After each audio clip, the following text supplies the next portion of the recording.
കോഴിക്കോട്, വടകര ലോക്സഭാ മണ്ഡലങ്ങളിൽ UDF മികച്ച പ്രകടനം കാഴ്ചവെക്കുമെന്ന് തറപ്പിച്ചു പറയുകയാണ് കോഴിക്കോട് DCC അധ്യക്ഷൻ കെ പ്രവീൺകുമാർ. കോഴിക്കോടും വടകരയും ഭൂരിപക്ഷം 1 ലക്ഷം കടക്കുമെന്നും നേതാവ് ആത്മവിശ്വാസത്തോടെ പറഞ്ഞു. വടകരയിൽ LDF വർഗീയ പ്രചരണം നടത്തി. KK ശൈലജ പറഞ്ഞ തരത്തിലുള്ള വീഡിയോ എവിടെയാണ്? അത്തരമൊരു വീഡിയോ ഇതുവരെ ആരും കണ്ടിട്ടില്ല. CPM വർഗീയ ധ്രുവീകരണത്തിനാണ് വടകരയിൽ ശ്രമിച്ചതെന്നും അദ്ദേഹം കുറ്റപ്പെടുത്തുന്നുണ്ട്. മാത്രമല്ല, വടകരയിൽ പോലീസ് പ്രവർത്തിക്കുന്നത് CPMന്റെ പോഷക സംഘടന എന്ന രീതിയിലാണ്. വടകര കേന്ദ്രീകരിച്ച് തീക്കളിയാണ് CPM കളിക്കുന്നതെന്നും പ്രവീൺകുമാർ തുറന്നടിച്ചു. അതേസമയം പാർട്ടിയിലെ ചിലർ ലോക്സഭാ തെരഞ്ഞെടുപ്പ് പ്രചരണത്തിൽ നിന്ന് വിട്ടുനിന്നതായും DCC പ്രസിഡന്റ് ചൂണ്ടിക്കാട്ടുന്നുണ്ട്. ചേവായൂർ ബാങ്കുമായി ബന്ധപ്പെട്ട ചിലരാണ് വിട്ടുനിന്നത്. അവർക്കെതിരെ പാർട്ടി ശക്തമായ നടപടി തന്നെ സ്വീകരിക്കും. തെരഞ്ഞെടുപ്പ് പ്രചരണത്തിൽ നിന്നും വിട്ടുനിന്നവർ പാർട്ടിയുടെ ശത്രുക്കളാണ്. അവരോട് യാതൊരു തരത്തിലുള്ള വിട്ടുവീഴ്ചയും ഉണ്ടാകില്ലെന്നും പ്രവീൺകുമാർ പറഞ്ഞു.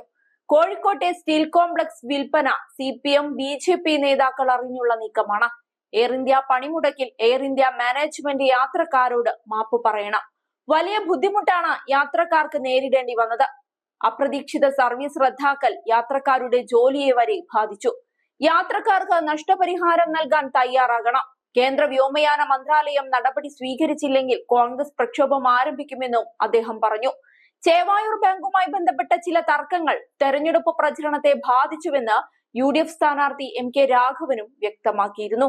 തെരഞ്ഞെടുപ്പ് പ്രചരണത്തിന്റെ മൂർധന്യഘട്ടത്തിൽ കോൺഗ്രസ് പാർട്ടിയുടെ ഔദ്യോഗിക സ്ഥാനങ്ങൾ വഹിക്കുന്ന ചിലർ പത്രസമ്മേളനത്തിലൂടെ രാജിപ്രഖ്യാപനം നടത്തി പാർട്ടി പ്രവർത്തകർക്കിടയിൽ ആശയക്കുഴപ്പവും പ്രതിസന്ധിയും സൃഷ്ടിക്കാൻ ശ്രമിച്ച സംഘടനാ വിരുദ്ധ നടപടിയിൽ KPCC അന്വേഷണം നടത്തണമെന്നും സ്ഥാനാർത്ഥി ആവശ്യപ്പെട്ടിരുന്നു.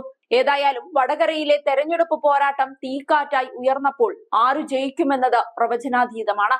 സൈബർ ആക്രമണം LDFന് നഷ്ടക്കച്ചവടമായതോടെ UDFന് പ്രചരണത്തിൽ മുൻതൂക്കമുണ്ട്. LDFിലെ KK ശൈലജയും UDFിലെ ഷാഫി പറമ്പിലും ഇഞ്ചോടിഞ്ച് പോരാടുമ്പോൾ ഇരുവർക്കും അനുകൂല പ്രതികൂല ഘടകങ്ങൾ നിരവധിയാണ്. അക്രമ രാഷ്ട്രീയം, ബോംബ് സ്ഫോടനം, സൈബർ ആക്രമണം തുടങ്ങി ആരോപണ പ്രത്യാരോപണങ്ങളും പരാതിയും കേസും കടന്ന് സ്ഥാനാർത്ഥിക്കുള്ള വക്കീൽ നോട്ടീസിൽ വരെ എത്തി. പത്മജ വേണുഗോപാലിന്റെ BJP പ്രവേശനത്തോടെ ശൈലജയുമായുള്ള ഏറ്റുമുട്ടലിൽ നിന്ന് K മുരളീധരൻ മാറി പകരം ഷാഫി എത്തിയതോടെയാണ് വടകരയിലെ കാര്യങ്ങൾ പെട്ടെന്ന് മാറിമറിഞ്ഞത്.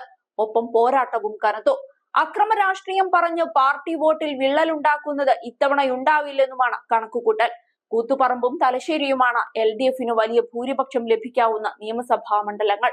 രണ്ടിടങ്ങളിൽ നിന്നുമായി 30,000-ൽ പരം വോട്ടിന്റെ ഭൂരിപക്ഷം നേടുകയും പേരാമ്പ്രയിൽ 5,000-ൽ പരം വോട്ട് അധികം നേടുകയും കൊയിലാണ്ടിയിലെയും നാദാപുരത്തെയും വോട്ടുനിലയിൽ വലിയ ഏറ്റക്കുറച്ചിൽ ഇല്ലാതാക്കാനുമായാൽ രാഷ്ട്രീയ വോട്ടുകൊണ്ട് LDFന് വടകരയിൽ വിജയിക്കാനാകും.